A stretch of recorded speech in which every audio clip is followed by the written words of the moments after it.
Hello everyone, कैसे हैं आप लोग के सामने फिर से एक न्यू टॉपिक लेके आया हूँ जो कि आपका साइबर एथिक्स के ऊपर है। जहाँ पर आज हम लोग बात करेंगे इंटेलेक्चुअल प्रोप्राइटरी राइट्स और पैरेललिज्म और डिजिटल प्रोप्राइटरी राइट्स और freedom of information and digital divide के बारे में।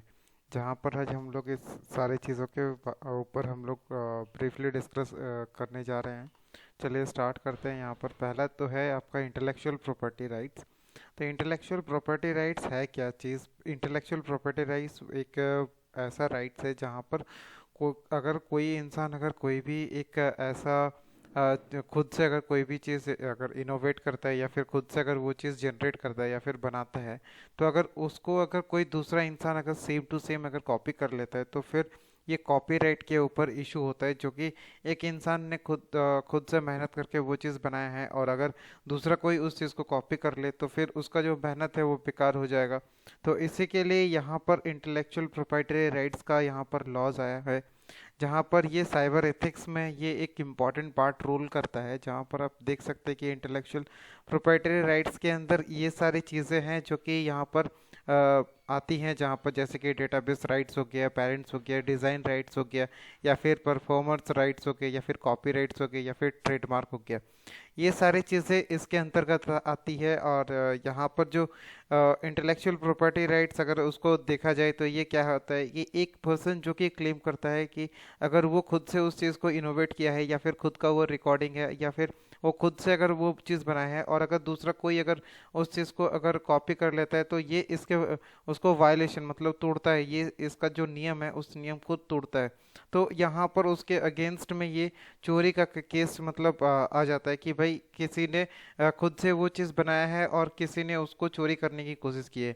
तो यहाँ पर जो फॉलोइंग लिस्ट है, जहाँ पर एक्टिविटीज़ होती है, जहाँ पर इंटेलेक्चुअल प्रोप्राइटरी को देखा जाता है कि एक वर्ल्ड इंटेलेक्चुअल प्रोप्राइटरी ऑर्गेनाइजेशन होती है जो कि इस चीज़ को मॉनिटर करती है। अगर कोई भी इंसान अगर खुद से उस चीज़ को डेवलप की है तो फिर उस चीज़ को कोई चोरी ना कर पाए, इस चीज़ को ये मॉनिटर करती है। तो इसके अंदर में क्या आती है, जैसे कि इंडस्ट्रियल डिज़ाइन हो गया, साइंटिफिक डिस्कवरीज हो गया, प्रोटेक्शन अगेंस्ट अनफेयर कंपटीशन हो गया, जैसे कि लिटरेसी हो गया, आर्टिस्टिक हो गया, या फिर साइंटिफिक वर्क हो गया। जो कि मतलब एक साइंस में कोई भी अगर वर्क करता है, अगर कोई भी चीज़ इनोवेशन करता है या फिर कोई नया चीज़ लेके आता है, तो और अगर उस चीज़ को अगर कोई चोरी कर लेता है तो वो तो गलत चीज़ है। तो इसके लिए ही मतलब यहाँ पर इंटेलेक्चुअल प्रॉपर्टी राइट्स का यहाँ पर यूज़ होता है। और जहाँ पर इसको मॉनिटर कौन करता है, यहाँ पर वर्ल्ड इंटेलेक्चुअल प्रोप्राइटरी ऑर्गेनाइजेशन यहाँ पर इस चीज़ को मॉनिटर करती है। इसके बाद आते हैं यहाँ पर कौन कौन से, यहाँ पर जैसे कि ट्रेडमार्क हो गया, सर्विस मार्क हो गया, या फिर कॉमर्शियल नेम हो गया, डिज़ाइन डेजिग्नेशन हो गया। ये सारे इसके अंतर्गत ये आती है। इसका जो टाइप्स होती है, ये कितने टाइप्स की इंटेलेक्चुअल प्रॉपर्टी राइट्स के अंदर में आती है, जिसको कैटेगराइज किया गया है। जैसे कि आपका कॉपीराइट हो गया, पेरेंट हो गया, पेरेंट हो गई, या फिर आपके ट्रेडमार्क सीक्रेट हो गए। ये सारी चीज़ें क्या होती है आपकी इसके अंडर में आती है, कॉपीराइट्स के अंदर में, इंटेलेक्चुअल प्रॉपर्टी राइट्स के अंदर में ये आती है। नेक्स्ट इसके बाद आते हैं इसका एडवांटेज क्या है, कि अगर ये एडवांटेज अगर देखा जाए तो इसका बहुत ज़्यादा है, क्योंकि अगर ये नहीं रहता तो कोई इंसान अगर कुछ भी बनाता तो फिर दूसरा कोई उसको कॉपी करके उससे पैसा कमा सकता है, या फिर उस जिसको जो जिसने बनाया उस इंसान को वो नुकसान पहुंचा पहुंचा सकता है। तो इससे क्या होगा, जो बनाया है उसको बहुत ज़्यादा लॉस होने के चांसेस होते हैं। तो इसलिए क्या होता है कि उसका इंफॉर्मेशन को कॉन्फिडेंशियल रखा जाता है, और साथ में अगर वो इंसान खुद से बनाया है तो उस चीज़ को खराब ना हो, जिसने मतलब इस चीज़ को डेवलप किया, या फिर कोई भी साइंटिफिक अगर वो वर्क हो, या फिर कोई भी लिरिक्स वो बनाया है, या फिर कोई भी डॉक्यूमेंट लिखा है, तो ये वो उसका खुद का है जिसने मतलब वो डेवलप किया है। तो यहाँ पर इंटेलेक्चुअल प्रॉपर्टी राइट्स इस चीज़ का एडवांटेज देता है कि उसको ये सेफ्टी प्रोवाइड करती है। तो इंटेलेक्चुअल प्रॉपर्टी राइट इंडिया में क्या है, इंटेलेक्चुअल प्रॉपर्टी राइट इंडिया में भी सेम है। जो भी यहाँ पर लॉज है यहाँ पर यूज़ होती है, जो कि यहाँ पर 1999 जहाँ पर आईटी एक्ट हुआ है, इसके बाद ही मतलब इस सारी चीज़ें यहाँ पर भी आई है। जहाँ पर आपका जो पेरेंट है, ये पेरेंट एक्ट जो है यहाँ पर 1999 में यहाँ पर स्टैब्लिश हुआ है, जहाँ पर मेल बॉक्स सिस्टम, जहाँ पर फीलिंग पेरेंट्स, और यहाँ पर ऑफेंसिव जो एक्सक्लूसिव ऑफर और मार्केटिंग राइट्स, और यहाँ पर पीरियड ऑफ 5 इयर्स, कि यहाँ पर ये सारी चीज़ों को 5 साल के लिए यहाँ पर रखा गया है। जहाँ पर ट्रेडमार्क बिल जो होता है वो 1999 में आया है और रिप्लेस हुआ ट्रेड एंड मर्चेंडाइज, जहाँ पर ट्रेडमार्क है 1958 में आया था, उस चीज़ को रिप्लेस कौन किया है? ट्रेडमार्क बिल जो 1999 में आया है। उसके बाद आता है आपका कॉपीराइट जो कि अमेंडमेंट एक्ट जो कि 1999 में इंडिया में आया, जो कि प्रेसिडेंट ऑफ इंडिया के थ्रू ये साइन हुआ है। इसके बाद आया है आपका सोई जेनरियस जो कि एक आपका अप्रूव्ड किया गया, जहाँ पर जियोलॉजिकल जो इंडिकेशन है जहाँ पर कि रजिस्ट्रेशन और प्रोटेक्शन बिल लाया गया, जो कि 1999 में इंडिया में ये चीज़ है। इसके बाद आता है आपका इंडस्ट्रियल डिज़ाइन बिल जो कि 1999 में आया और ये रिप्लेस कब हुआ, किसके जगह पे हुआ? ये डिज़ाइन एक्ट 1911 के जगह में ये रिप्लेस किया गया। इसके बाद आती है आपका पेरेंट जो सेकंड अमेंडमेंट बिल है वो 1999 को जो रिप्लेस किया। अमेंडिंग जो पेरेंट्स एक्ट है वो 1970 का जो पहले का जो एक्ट का था उस चीज़ को ये क्या किया, वो चेंज कर दिया। तो ये हो गई आपके इंटेलेक्चुअल प्रॉपर्टी राइट्स जो कि है। और इसके आगे बढ़ते हैं।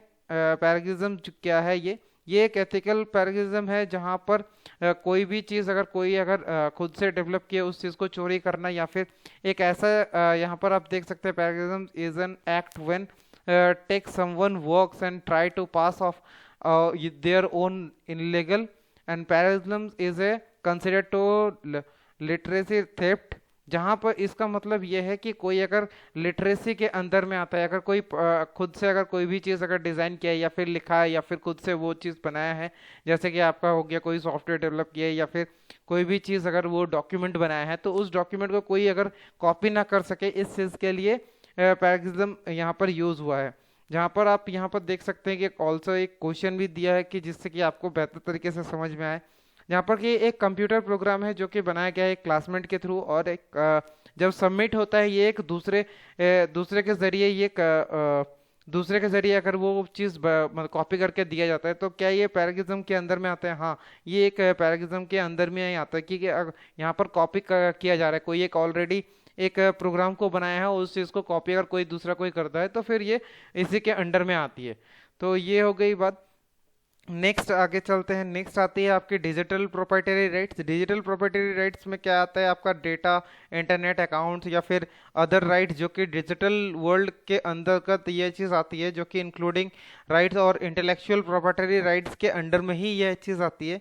जहाँ पर भी आपका जैसे कि आपका म्यूज़िक हो गया, पिक्चर हो गया, मूवीज़ हो गया, यहाँ पर लिटरेरी वर्क हो गया, या फिर वेब पेज हो गया, या फिर कंप्यूटर कोड हो गया, या फिर क्रिएटिव वर्क्स हो गया, जो ये सारी चीज़ें हैं जो कि ऑलरेडी जो यहाँ पर ऑलरेडी हम लोग का काम होता है इस चीज़ के ऊपर। अगर कोई अगर डुप्लीकेट अगर चीज़ें बन जाए तो इसके ऊपर भी ये डिजिटल कॉपीराइट्स के का भी नियम है जहाँ पर ये चीज़ लागू होती है। इसके बाद आगे बढ़ते हैं आपका freedom of information and digital divide. इसका मतलब क्या होता है? An issue of specific ethical issue of the freedom information what is the known as digital divide. तो इसका मतलब क्या है कि एथिकल एक ऐसा ये एक स्पेसिफिक एथिकल इशू है जहाँ पर इंफॉर्मेशन का फ्रीडम होनी चाहिए, कि जो जिसको हम लोग डिजिटल डिवाइड करते हैं। कि हम लोग का जैसे आप इसका एग्जांपल जैसे आप देख सकते हैं कि एशियो इकोनॉमिक डिवाइड जो होता है, कि ये सारे दुनिया में अगर मान लेते हैं कि इंटरनेट अगर है तो सबको ये चीज़ डिस्ट्रीब्यूट होनी चाहिए, सबको मिलनी चाहिए। तो ये चीज़ यहाँ पर फ्रीडम ऑफ इंफॉर्मेशन है कि सबको ही को जानकारी मिलनी चाहिए। जो चीज़ अवेलेबल है वो सारे लोगों के लिए है। अगर पढ़ाई है तो अगर हम लोग एडुकेशन अगर देखा जाए तो ये एडुकेशन सबके लिए इक्वल है। तो फिर इस चीज़ को ये चीज़ क्या किसके अंदर आती है? फ्रीडम ऑफ इंफॉर्मेशन के अंदर में आती है। जैसे कि कोई भी इंफॉर्मेशन हो जो कि सारे लोगों को जानने का हक है उसमें, तो फिर सारे लोग को उसमें जानना चाहिए। तो ये चीज़ किसके अंडर में आता है? फ्रीडम ऑफ इंफॉर्मेशन के अंडर में। इसके बाद आती है डिजिटल डिवाइड। डिजिटल डिवाइड क्या है? एक ऐसा टर्म है जहाँ पर एक डेमोग्राफिक रीजन को दिखाया जाता है कि मॉडर्न इंफॉर्मेशन को कि जहाँ पर डिवाइड करके ये दिखाया जाता है कि कितना क्या कहाँ पर क्या कमियां हैं, कहाँ पर क्या ज़्यादा है। जैसे कि इंटरनेट जो होल वर्ल्ड में आप ये पिक्चर से समझ सकते हैं कि कौन कौन यूज़ करता है। अब डिपेंड करता है कौन कौन सी कंट्री कैसे कैसे यूज़ कर रही है। जैसे कोई कंपनी है जो 22 यूज़ करती है, 22%, या फिर 35, या फिर 48, या फिर 60, ये सारी चीज़ें हैं। जैसे कि न्यूजीलैंड और जापान और आपका यहाँ पर ऑस्ट्रेलिया आप देख सकते हैं जहाँ पर 6.4 यूज़ करती है, जो कि डेवलपिंग एशिया पैसिफिक जो कंट्री है यहाँ पर 3.7 यहाँ पर जो परसेंटेज है वो यहाँ पर यूज़ करती है। तो ये सारी चीज़ इसमें जैसे आती है, आपके टेलीफोन हो गया, टेलीविज़न हो गया, पर्सनल कंप्यूटर हो गया, इंटरनेट हो गया, जो कि यहाँ पर क्या होता है कि सारे चीज़ को हम लोग कैसे सबके साथ हम लोग डिस्ट्रीब्यूट करके देख सकते हैं या फिर जान सकते हैं। तो ये हो गई आपकी डिजिटल डिवाइड। तो आशा करता हूँ ये सारी चीज़ें आप लोगों को क्लियर हुई है। और अगर आपको अच्छा लगा प्लीज़ आप लोग लाइक सब्सक्राइब और ज़रूर करिए। फिर मिलते हैं नेक्स्ट एक न्यू वीडियो के ऊपर। Thank you.